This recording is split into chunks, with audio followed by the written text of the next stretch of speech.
Драма на неделава беше новото судско рочиште во случајот СЈО против Груевски и неговите шамари на Жерновски. Специјалните обвинителки Јанева и Фетај очигледно имаат историска мисија, за добро и лошо. Во овој случај тие се првите во историјата на македонското правосудство кои заработија казни по 2000 евра од судиката Михајлова. Во судницата се слушна се и сешто. Очигледно на обвинителките им пукна филмот. Што ја прели чашата? Кратко разговарав со специјалната обвинителка Катица Јанева. Не се прели чашата, туку ние реагиравме на тоа што судијката не го водеше не ја водеше расправата согласно закон за кривична постапка, како што сме навикнати во суд, не изрази почитување на мојата личност, на мојата функција и на мојата колешка и воопшто не беше воден записникот соодветно на закон за кривична постапка. Се знае како се прави записник, се конкретно се наведуваат фактите и изјавите кои ги даваме, а не се напишува наративно во него што се случува во судницата. Затоа се тоа аудио и визуелни снимки кои прво ги баравме за претходното судење, бидејќи и на ова судење судиката кажа дека самото расправа се снима на аудиовизуелна со камера.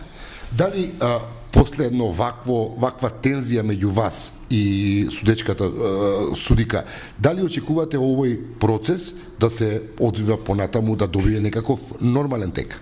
Јас се надевам, бидејќи ние согласно законот мораме да го завршиме овој предмет, мора да има главна расправа, мора да се изнесат сите факти, но воедно сакам да потсетам дека евидентно беше дека нема да се одржи расправата, бидејќи ние имаме изјавено и жалба до апелација во однос на извојување на нашите докази кои се приложени во однос на незаконски аудиоте снимки кои не беа приложени, а кои не се објавени во јавноста.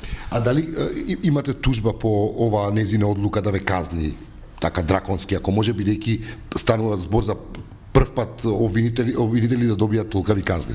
За тоа накнадно ќе ве известиме, бидејќи во овој момент ние немаме добиено решение дека сме казнети и за кое действие сме казнети за нашата изјави, па врз основа на тоа имаме право на жалба, па се надеваме дека во тој дел и судот ќе увиди дека ние не сгрешивме ништо пред судот. Уште едно последно прашање. Оваа недела големо внимание на јавноста привлече одлуката на ВД председателката на судот за прераспределување на судии. Голем дел од судиите со големо судско искуство се прераспределени во судот за прекршоци. Јавноста дел од јавноста го протолкува како обид да се обструира понатаму работата на специјалното јавно обвинителство. Какво е вашето мислење? Јас и претходно кажав дека судот со начело со ВД председателката се трудат да го адаптираат самиот распоред на суди за да ја обструираат и работата на ново обвинителство.